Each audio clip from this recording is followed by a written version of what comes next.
Tonight, the greatest ever goes in search of the ultimate helicopter.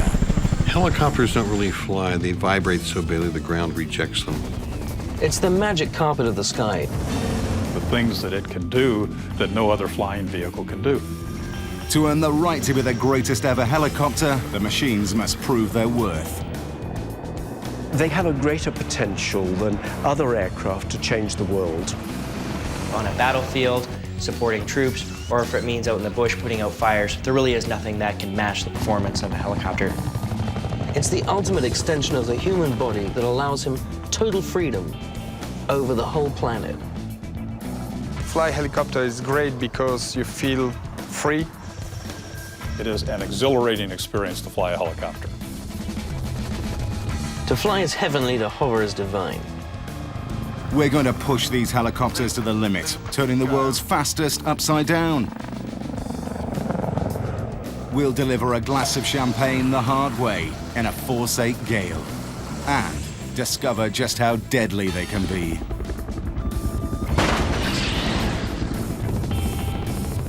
Ten machines, but only one can hold the title Greatest Ever Helicopter.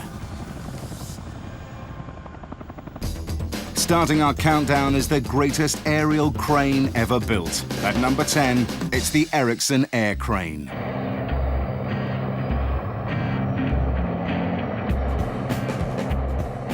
The Ericson air crane is the most powerful, most versatile helicopter in the Western world. This particular helicopter is the sports car of heavy lift helicopters.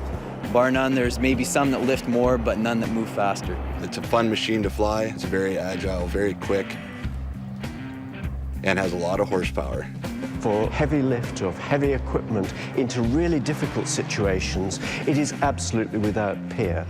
The air crane can lift an incredible 12.5 tons, but its real strength is in its ability to place these colossal loads with absolute precision. In 1976, an air crane topped off Toronto's CN Tower. At 553 meters, it's the tallest freestanding structure in the world. The air crane really is a Swiss Army knife of the skies. The capabilities of it from an aerial crane, if we're talking about ski towers, if we're talking about heli-logging, or if we're talking about from a firefighting perspective, there really is nothing else out there that will match on the capabilities. It's amazing it can scoop up 2,000 gallons of water in a mere 45 seconds, which is absolutely fabulous. It can refill its tank in as little as 45 centimeters of water. So if we're looking in areas such as California when they had the Santa Ana fires, these aircraft have actually gone in and they're allowed to basically go after water sources anywhere. This might mean your pool in your backyard, and there has been instances where the heli tanker has gone in and sucked out someone's pool. Originally designed to recover downed aircraft and move heavy military equipment, the air crane now excels in its civilian clothes. In the remote forests of Canada, its precision lift capability has given it a new role. In a place where no other vehicle can go, it's become the ultimate logger.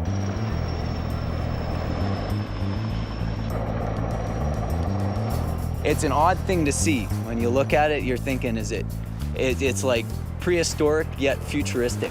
There really is nothing pretty about the air crane. It's actually, the nickname is the Dragonfly. Helicopters aren't designed for style points. They're designed to fulfill a job. I mean, a tractor trailer isn't as pretty as a Ferrari, but a Ferrari can't haul 40 tons of cargo. And there are times in life when you need to get 40 tons of bricks or fertilizer or whatever from point A to point B. Its lack of style is really based on giving it as much functionality as it can, wanting to get rid of as much of the fuselage claptrap and the weight so that you've got the most payload that you can possibly pick up. It's basically nothing but engines, absolutely minimal airframe, and a rotor system. There's nothing there that's there for aesthetics or looks. It's just there to lift stuff vertically. And lifting is what the air crane is good at. As the co-pilot monitors the dials, the pilot leans out and manipulates the hydraulic grapple, a difficult task as the grapple is on the end of a 200-foot cable. The jaws can exert over 32,000 pounds of pressure to hold the logs, which can weigh up to 10,000 pounds each. But this muscle power comes at a premium. The cost to operate the air crane, you're looking at $9,000 US per hour. That's before you start to add in the fuel costs for the aircraft. I would say in just an average logging cycle, the aircraft burns about 500 US gallons of fuel an hour. So it's a thirsty bird. Overall, that's a whopping 10,000 US dollars per hour. The real key to its success is to keep it flying as often as you can and as regularly as you can, because it costs so much money to operate. With so much money at stake, speed is definitely the name of the game. A skilled air crane pilot can lift 45 bundles of trees from mounting to landing zone in 1 hour. And I guess the object of the game is to be as fast as you can and as smooth as you can. Turns down. Grapples are free.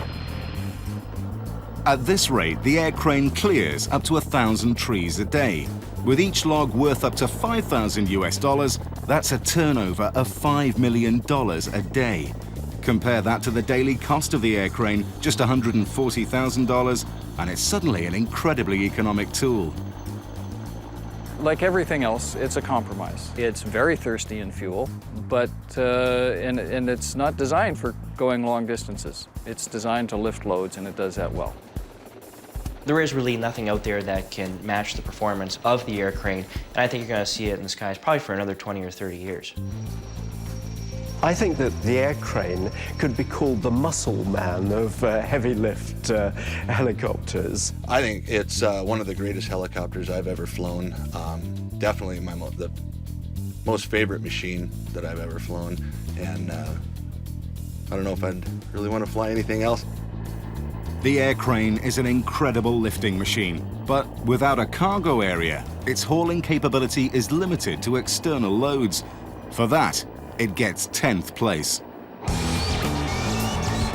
Coming up, 9 more fantastic helicopters, including the ultimate transport machine. If we can tie a sling to it, we can take it. Plus, we toast the most courageous chopper in the sky. When you see it coming over the horizon, you know the cavalry have arrived. As we search for the greatest ever helicopter. And in our search to find the greatest ever helicopter, the Ericson air crane claimed the number 10 slot. And at number 9 is a machine that scaled new heights of helicopter design. It is the Llama. The Llama, of course, is the highest flying helicopter ever. In 1972, the aircraft actually flew to an altitude of 41,000 feet. Frenchman Jean Boulet's incredible 12,442-meter record still stands to this day, over 30 years later. If you put that in perspective today, that's where you're looking at where airliners would be flying. If you're looking at a 747 or anything in that range, that's typically the altitudes that those aircraft will be flying at. The Llama was originally designed for the Indian Air Force to defend their high-altitude borders in the Himalayan mountains. The Llama is amazing because it does many things that the ordinary helicopter cannot do. Most helicopters operate efficiently up to around 8,000 to 10,000 feet, in other words, fairly close to the ground. The Llama, however, can operate very efficiently in the 20,000 feet altitudes. To operate at such high altitude, the Llama had to overcome the laws of physics. The problem with flying at altitude is a lack of oxygen molecules in any given square foot of airspace. The higher you go, basically the thinner the air gets, and there's really less and less for the rotor blades to bite into, less air for the engine to breathe. At 20,000 feet, the air is less dense and cuts the engine's performance in half. The Llama uses a very powerful engine. Its 870 horsepower provides over twice the amount of vertical thrust of all other helicopters in its weight class. The engine itself is capable of blowing up the transmission at lower altitudes. Up until 13,000 feet, you're not able to use all the power that the engine provides, and from 13,000 feet above, you are. To utilize all this power, the Llama has the lightest airframe possible. It's really nothing more than a bubble for the pilot to sit in, attached to an open tail boom. Its only additional equipment is to enable the pilot to operate at altitude. This is probably the only civilian aircraft in the country that is set up with an oxygen system. Without the oxygen, it would be impossible for the pilot to breathe above 12,000 feet.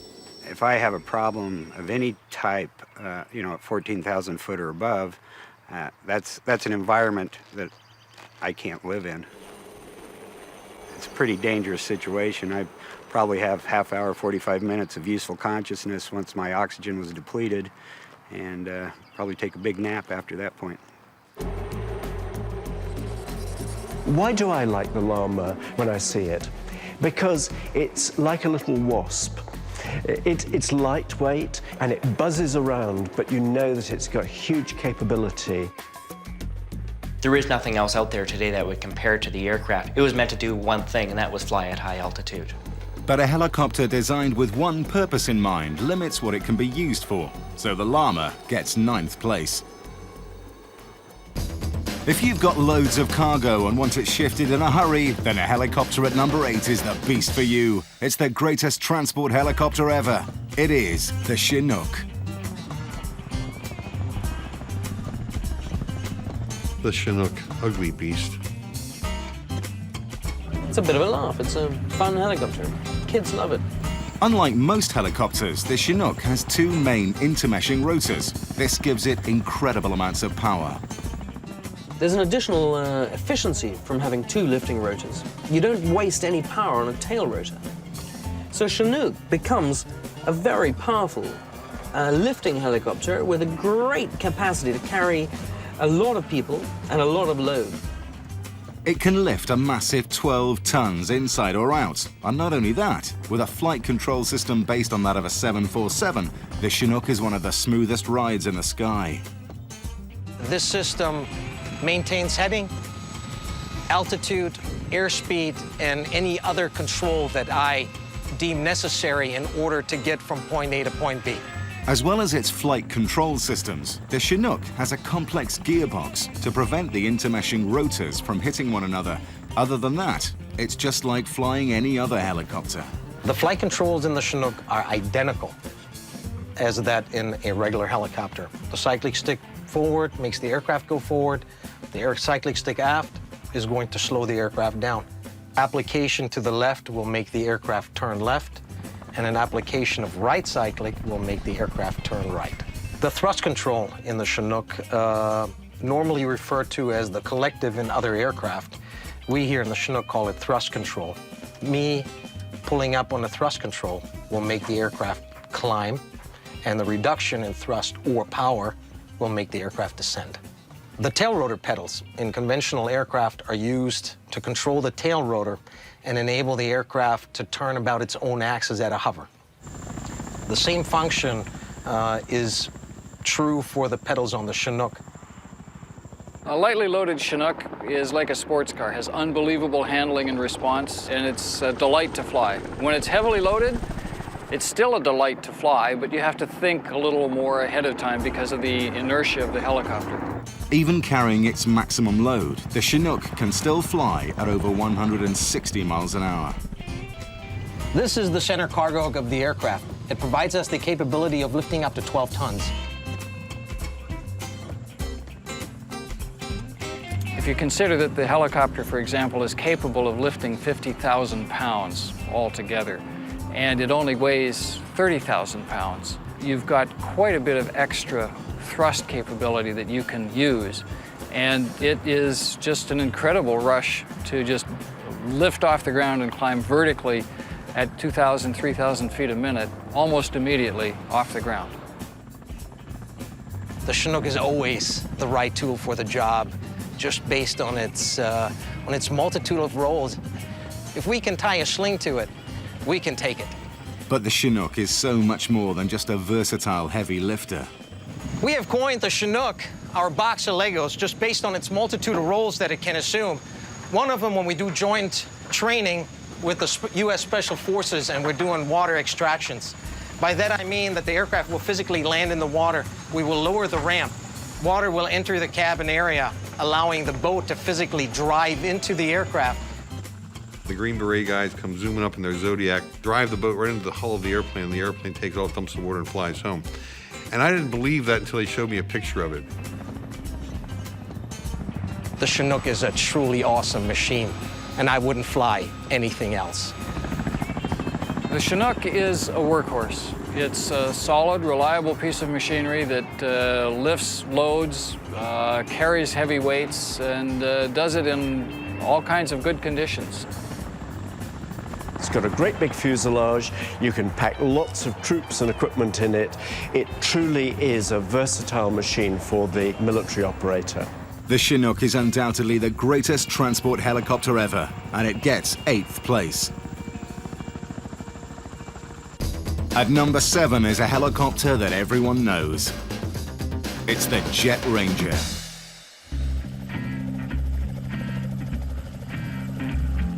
What I like about the Jet Ranger is that it's got style. It's a bit like a classic car, you know, it's a child of the 60s, really. The Jet Ranger is probably one of the most attractive machines that's ever been designed and built. Yes. The Jet Ranger is one of the greatest helicopters because it was the first civil helicopter that looked nice. It was designed by a designer, not by an aircraft person. And they just created this outside mold line and then went out and flew it and started selling them like hotcakes. Since it first flew, Bell has sold more than 4,500 Jet Rangers, making it the most prolific civilian helicopter on the planet. With energy-absorbing landing gear and seats, rupture-resistant fuel cells, and over 54 million trouble-free flight hours, it's also the safest helicopter ever. Not bad for something that started out as a failure. Bell Helicopter had designed or developed the Jet Ranger in 1961 as a light observation helicopter for the U.S. Army. It actually lost the contract that went to Hughes with the OH-6, but Bell then, they moved forward and they developed the Jet Ranger into a commercial variant. The Jet Ranger has been brilliant for executive use as a private helicopter and for civil applications. However, the interesting thing was that after they had built a whole lot of civil versions of it, the military came back again and they ordered the helicopter as the Bell Kiowa. It's not all death and destruction. The Ranger's ability to fly at over 120 miles an hour to a range of almost 430 miles has made it excellent for scenic tours and construction, news gathering and law enforcement. Truly a Ford of the skies. What is its weakness? I would have to say now it's its age. It's an old, very old design, mid-60s design. The engine is a mid-60s concept engine. It's not particularly fast, and it's not the most comfortable helicopter in the back. Slightly over-complex and unnecessarily clever in places it didn't need to be. But it conjures up, it is the image of a helicopter in millions of people's minds. It brought a new style to helicopters. It made them an attractive proposition for executive operators and for commercial users of helicopters in a way that had never happened prior to the aircraft arriving. Although a #1 bestseller, it only makes our number 7 due to its old design and cramped conditions. At number 6 is a long-range helicopter that can fly in any type of weather. It is the Sea King. When you see it coming over the horizon, you know the cavalry have arrived. Well, obviously, if the most powerful person in the world can fly on a Sea King, then the aircraft is good enough for anyone. The Sea King is a really versatile helicopter. It combines range, it combines physical lifting capacity, and it combines a large fuselage which can carry troops, can carry a lot of equipment, and can be changed quickly by an operator from one role to another. The Sea King was designed for US Navy shipboard operations. It first flew an incredible 46 years ago. The Sea King was really the first helicopter of its kind, turbine-powered, twin-engine, all-weather capability. Nothing else out there could match it. For its life on the ocean wave, the Sea King had some innovative design features. It was also the first aircraft to have a blade fold capability, which made them portable on ships. It also had a tail fold capability, which was the first helicopter to have that as well. The Sea King is also unique in shape because it has the boat hull shape to it. The aircraft can actually land in water if required. But the Sea King's special features weren't only on the outside. The aircraft's got an autopilot that allows you to fly in any weather and establish yourself in the hover, even over the pitch black sea. When the aircraft was developed originally in 1959, it was basically developed for one thing, and that was detect, track, and destroy submarines. The Sea King would hover and drop its sonar buoy down into the ocean, and then wait and listen for submarines, sometimes for hours on end. Trying to hover for that length of time, often at night, was impossible to do. So, a sophisticated autopilot system was developed. Hovering a helicopter is like balancing this pole. I want to make sure this stays vertical, so I need to keep looking at the top of this pole. So, if we start doing this, I can do this fairly easily. I'm now hovering, and I'm making small corrections all the time down here. Now, if we're going to do this in the middle of the night, over the ocean, we have no references. I can't see anything. The ocean is dark, the sky is dark, there's no horizon. The only thing I can do to simulate that is close my eyes. And that's what the Sea King has, is the stabilization system to keep this upright, if you will, over the ocean in the middle of the night. The flight control system works by emitting Doppler radar and radio waves to detect the Sea King's position and automatically makes any adjustments to pitch, roll, and heading to keep the aircraft steady. The Sea King is probably the most stable platform of all helicopters. This superb stability has allowed the Sea King to excel in probably its most famous role, search and rescue. When you are flying into the mountains at night in snow and poor weather, you want to feel safe, and the Sea King gives you the sense of security that you need to be able to go and rescue somebody from one of those dangerous situations. Precision flying is the Sea King's forte, getting into tight situations in all types of weather with no room for error. But when you compare the handling of this aircraft to more modern aircraft, what you tend to find is that it handles a bit more like a truck than a sports car. And when you're tucked up close against a cliff, actually what you don't want is a particularly fast response to control input. So when I'm flying this helicopter, I know exactly how it's going to respond, and actually it's perfect for what I want it to do.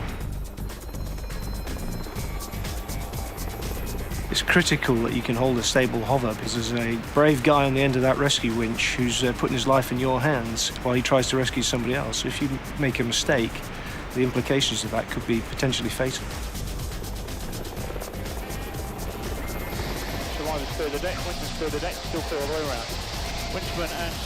The greatest ever is going to put the Sea King to the test. Its crew is about to deliver a glass of champagne the hard way. Smells good to me. Yeah. Winchman Dixie will be lowered 60 meters below the aircraft and attempt to pour the fizz into a glass. Lieutenant Martin Lanny must position the Sea King alongside the rock face and hold a steady hover. This is a true test of precision flying. Easy, easy. 521, easy, easy. He's with him. He's now got the jumpers.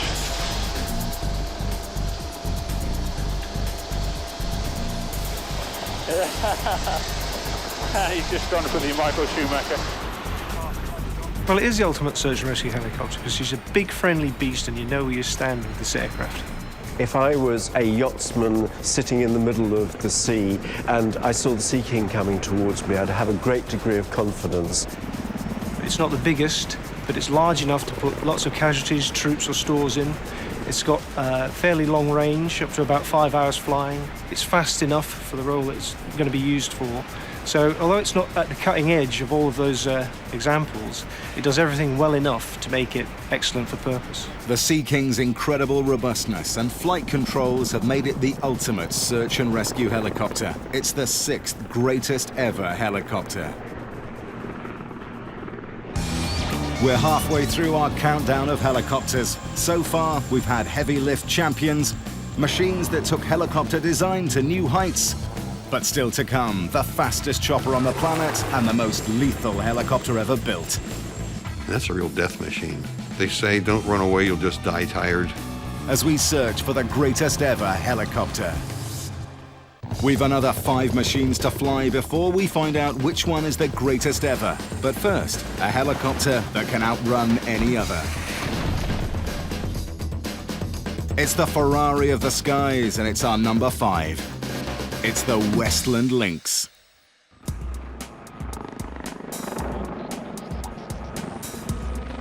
It's the fastest production helicopter ever. It's a marvellous aircraft to fly for many reasons. It's an extremely powerful aircraft. It's very agile, very manoeuvrable, and very responsive. The Lynx is unique, really, in its field. It has changed the whole way that helicopter operators can use an aircraft in battle conditions. The Lynx was designed during the Cold War to ambush tanks using its optically tracked TOW missiles. Quite an expensive system. We always used to equate one missile as being the equivalent of firing a BMW M3. But the deadly TOW missiles are just the beginning. It's the Lynx's incredible maneuverability that has made it such a formidable fighting machine. The thing about the Lynx is that it is an advanced design, and a lot of thought has gone into the rotor head, which allow it to be extremely agile. Its one-piece titanium rotor head is practically fused onto the main fuselage. When a control input is made in a conventional helicopter, as you start to move, the rotor will tilt, and then a second or so later, the body will follow. With the Lynx, as you make the control input, and even quite a small control input, the actual fuselage and the head will move together as one piece. The Lynx is one of the most agile helicopters ever made, but that's not its only distinction. The Lynx is the fastest recorded helicopter ever. It holds the world speed record still. At an amazing 200 miles an hour, the Lynx has held the world speed record for over 30 years. Well, the main reason really why the aircraft is so fast is thanks to the Burt blade technology. The Burt blade being the British experimental rotor profile. And as you can see from the blades behind me, on the end is a sort of paddle affair which helps the blades move faster. The burp tip is basically a swept tip on the end of the rotor. It has very similar benefits that you have on the swept wings of conventional commercial airplanes that fly at high subsonic speeds. It reduces the drag. If you have less drag, then that same amount of power will allow you to get more speed. Because of its speed and agility, the Lynx can do for military operators things that helicopters have not been able to do ever before. But it's in the hands of the British Army's Blue Eagles display team that the Lynx really shows what it can do. 270, 270, go. The greatest ever persuaded them to explain their most tricky maneuver, turning a helicopter upside down. Loop, loop, go. The loop is the most difficult maneuver to get absolutely right, because really the aircraft doesn't really want to do it. It's a real coordinated maneuver, coordinated with both the cyclic stick, with the pedals, and also the collective movement. So the old analogy of rubbing your head and patting your stomach really does come true when trying to fly the loop. I will raise the power lever gently back. All I then do is pull back as fast as I can on the stick, and the aircraft goes straight over on itself. Give it coming round, back six to the slightly to the left, bit more pedal, round, power, and round we come. It's just really committing to the maneuver and ensuring that you go all the way back over the top and don't spend too much time upside down, otherwise you will just gently be sucked towards the ground. Lynx, classic British excellence in its field. The Lynx is like a lynx. It goes fast and it hits its prey quickly, and it's a really remarkable fighting machine. It does everything that you want it to do and more, and I've never flown a helicopter that's better. The Lynx's remarkable speed and agility make it a unique machine and earn it the title 5th greatest ever helicopter. At number 4 is a true giant of the skies. It's the largest, most powerful helicopter ever made. It's the MiL-26.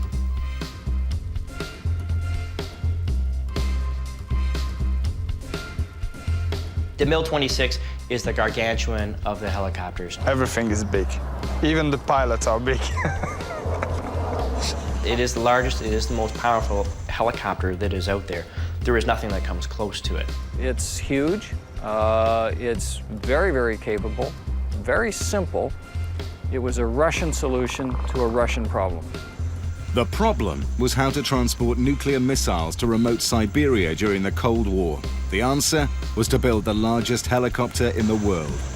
With a capability to lift 40,000 pounds, there is nothing that outlifts the Mi-26. It's 40 meters long, 6.5 meters wide, as tall as 2 double-decker buses. If you need to move something that's extremely heavy, above what a Chinook or what an aircraft can move, there's only one aircraft that you can turn to, and that is the Mi-26. The MiL-26 can lift an incredible 20 tons, the equivalent of lifting 2 Chinooks at the same time, either externally or inside its cargo hold.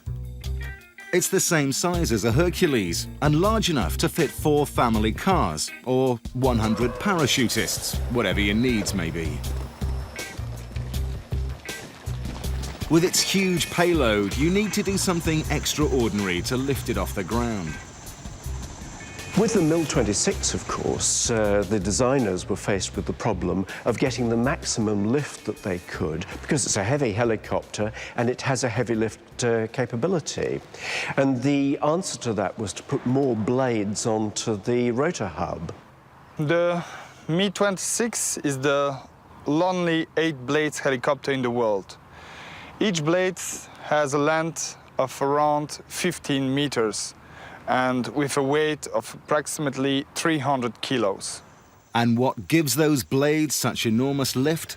The most powerful engines ever put on a helicopter. Okay, here we are, the heart of the Mi-26. 2 engines called D136 of 12,000 horsepower each.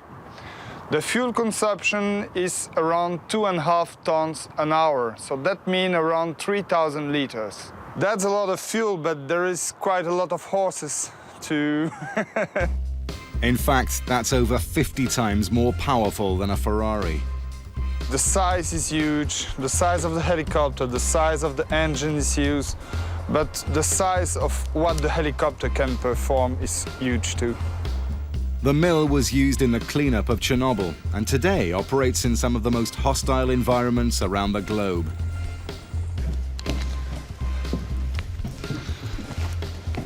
Welcome to the hugest helicopter cockpit of the hugest helicopter in the world.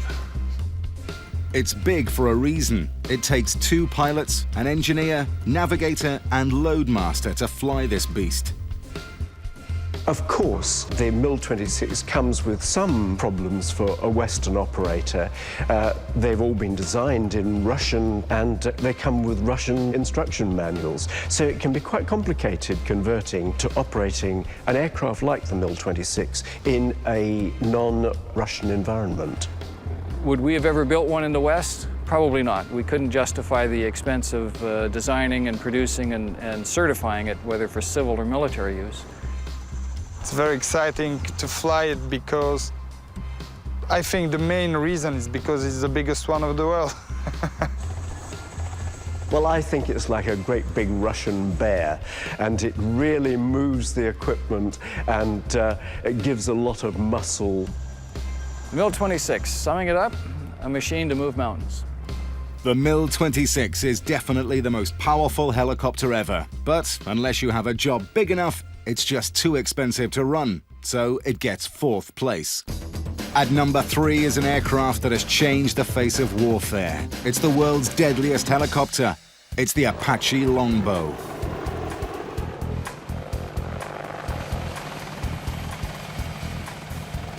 Apache is the ultimate fighting machine.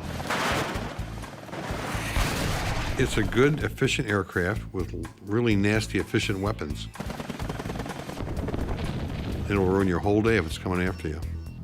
The Apache is not meant to look nice, but underneath its ugly outer shell is the most sophisticated helicopter ever designed.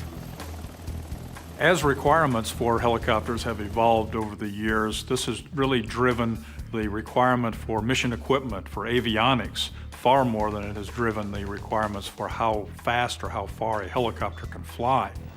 Each Apache Longbow is fitted with over $12 million worth of avionics equipment, all intent on getting the kill. It has very highly integrated electronics and optics to let you fly the aircraft in the middle of the night like it was broad daylight and go out and shoot tanks. And that's really pretty spectacular. Its mast-mounted radar and nose-mounted day and night vision systems allow the pilot to clearly detect and identify targets up to 5 miles away.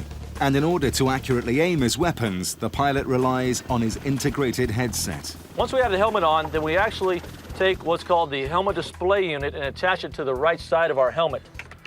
Once it's attached, what it does is it rotates around, sits on my right cheek, and then this little cathode ray tube, basically a little TV screen, slides up and into place so that I can actually get information displayed from my night vision sensor. So that when I turn my head left and right, up and down, I can actually see where I'm looking at with my night vision sensor, and additionally, it gives me information as far as a aiming point with my crosshairs inside there, so when I turn my head, I can actually put my crosshairs on a target, squeeze the trigger, and then rounds will impact on a target. But this precision sighting system is nothing without the weapons it controls. The Longbow Apache has 3 main weapon systems on board of it. It's got the 30mm chain gun, which is right underneath the co-pilot's station. If I'm attacked by something out my right door, I can literally turn my head, look out to the right and down, and squeeze the trigger, and rounds will burst on target. And it just follows my line of sight. No matter where I'm looking, left, right, up, down, it's going to follow my head movement. It's got a range of about 4,200 meters. It's got a rate of fire about 650 rounds per minute.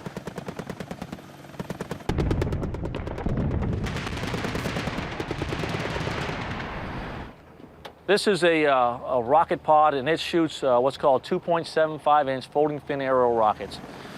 If we have troops in the open that we just want to make them button up, stop shooting this kind of thing, we can shoot rockets at them. It's not necessarily going to go exactly to the point where you're trying to aim it. It's going to go in that general area. Of all the weapons, it's the Hellfire missiles that are the most deadly. The Hellfire missile system is our primary weapon system on board the Longbow Apache. With the help of the U.S. Army Apache Squadron at Fort Rucker, Alabama, the greatest ever got to see the sheer firepower of these Hellfire missiles.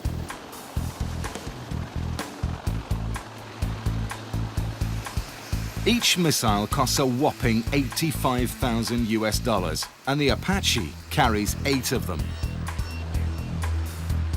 They're guided by a laser beam, which is programmed to the crosshairs on the pilot's sights. With the help of its fire control system, the aircraft scans the battlefield, identifying up to 1,000 separate targets. It prioritizes the most dangerous and initiates an attack. Spot on. The pilot then marks the target with his laser beam and fires the missile. All this can be done in under 10 seconds. 3, 2, 1, fire.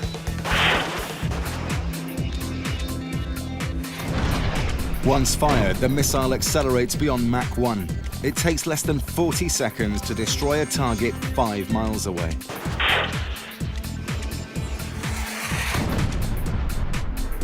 The Apache's awesome firepower has made it one of the most feared weapons ever. I suppose for the soldier on the ground, the one thing that he fears most of all is seeing an attack helicopter coming over the top of those trees. And the Apache is the one helicopter I would not like to see coming towards me. And that's a real death machine. They say, don't run away, you'll just die tired.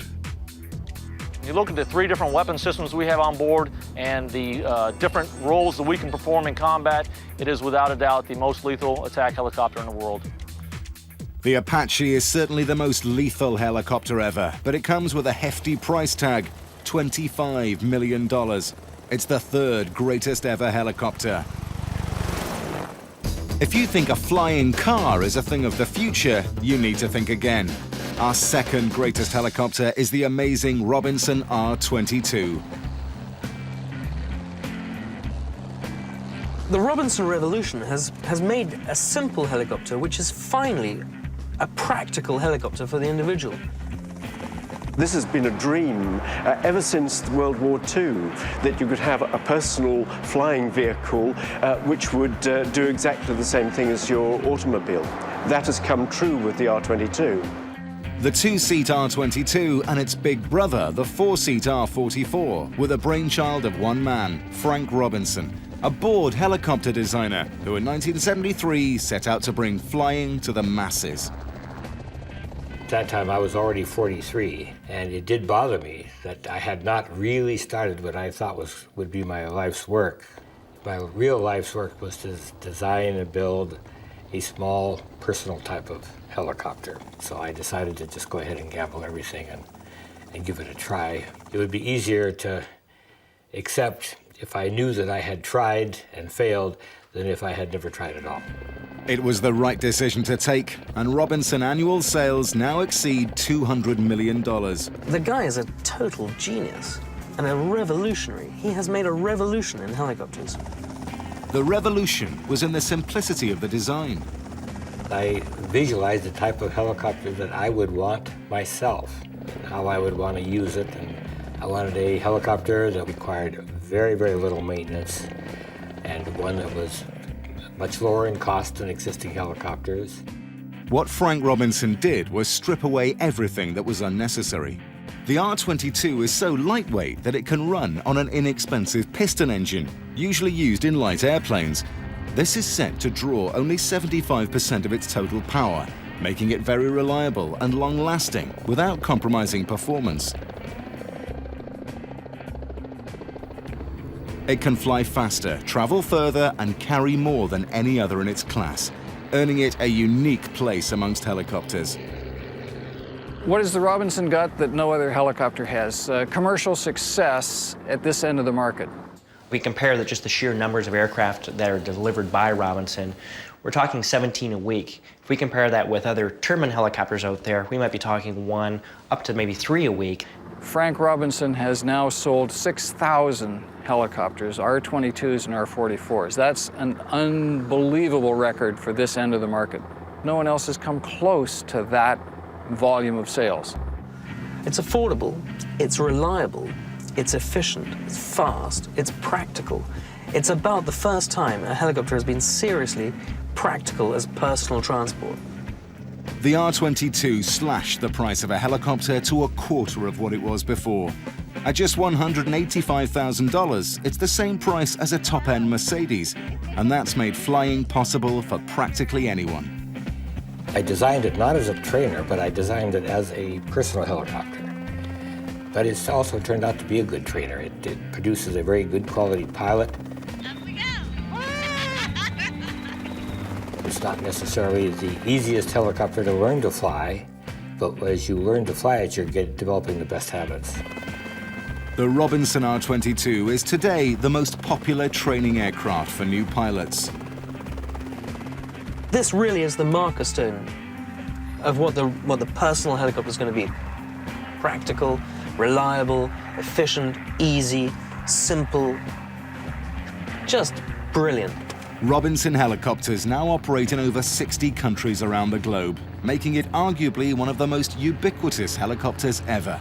It's our second greatest helicopter.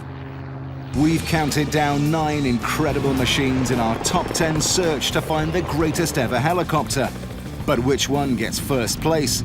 We're about to find out.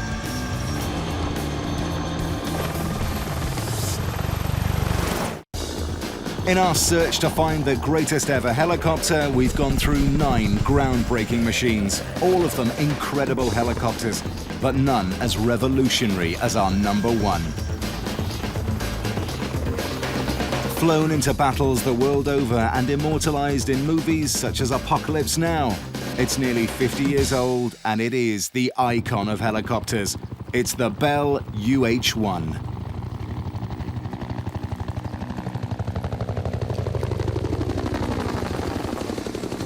There is no other helicopter that is as recognizable as the Huey. If you think helicopter, most people will instantly have a vision of the UH-1. The Huey which of course is the UH-1, and that's how it got its name, was the archetypal Vietnam helicopter. The Huey is the machine that we rode to war. It took us in and brought us back safely. The UH-1 first appeared in Vietnam in 1963.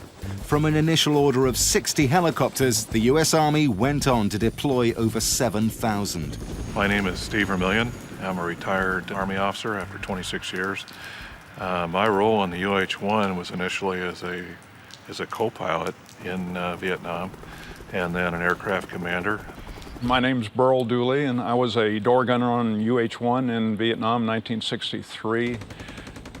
My training as a door gunner consisted of giving me an M2 carbine, flying out over the Mekong River and putting some bullets into the river. And then I was a trained door gunner. What is impressive for me about the Huey is that you can do anything with it. It's like a flying truck. It was built around an open box, and so you can take the doors off and you can put anything that you like inside a Huey. And that made it hugely versatile when it was operating in Vietnam and other battle conditions. The Huey was the first mass-produced helicopter with a turbine engine. This nearly doubled the speed it could fly at and meant it could lift nearly twice as much payload. The Huey was very simplistic in design, but it was a very rugged helicopter. In Vietnam, the US Army lost only one helicopter for every 8,000 missions that were flown during the conflict. The Huey's toughness is legendary. UH-1 took a lot of damage, and we keep on flying. You can take multiple hits in the rotor system, the fuselage, unless it hit a major structural component, it would just keep flying. The feeling everyone had is something bad always happened to the other person, never happened to you. When you get out of the helicopter and you begin to inspect it, then you start seeing where the holes and the exit points were. Say, damn, that was within about an inch of my head. That's real close. But here again, big sky, little bullet concept. They have to hit you to kill you. Probably the most iconic of the Huey's features is its sound. Oh, the quick answer is it sounds like the sound of freedom. The noise from the UH-1 dominantly comes because of its two-bladed rotor, and those are really almost shock waves that are coming off there. Today, helicopters are built to be a little more friendly. They make them quieter. They design the blades so that there's not near as much noise. The Huey was really designed and built in the 1950s, and back then, the evolution of the helicopter was still fairly new. So they hadn't really designed the blade to be quiet. They just designed the thing to fly. Back in Vietnam, the troops could hear it coming from miles away and know that some form of aid or support was coming to them. Anytime I hear that whop whop, it just says, there's my brother flying. Today, the greatest ever is giving Steve and Burl the chance to fly once again in a UH-1. Looking good. This one looks in a lot better shape than the last couple I flew. Doesn't have bullet holes in it. All the parts are on it. That's Right. good. That's great. Yeah, the last time I flew a Huey was 20 years ago. To be able to fly it today will be a special thrill.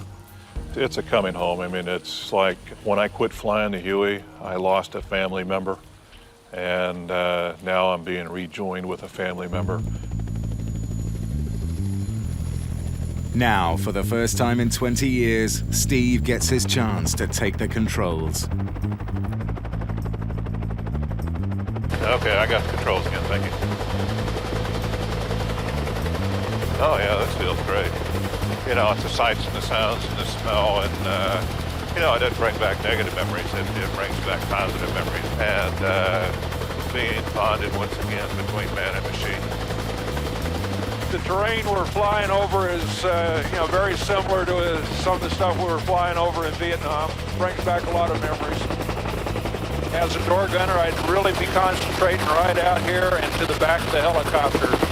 Again, that's where I'm going to receive fire if I receive it at all. Even after 42 years, it all comes back. I think I could still do a pretty good job as a door gunner if I had to. The Huey is, of all these helicopters, the greatest of all time. The Huey is a classic, and I think it always will be. What's the most remarkable thing about the UH-1? Its longevity, its simplicity, and probably the people who flew it. I didn't expect to be back in a Huey again until they threw my ashes out over some place yet to be determined. The helicopter is great. It can do any job assigned to it, and it's very, very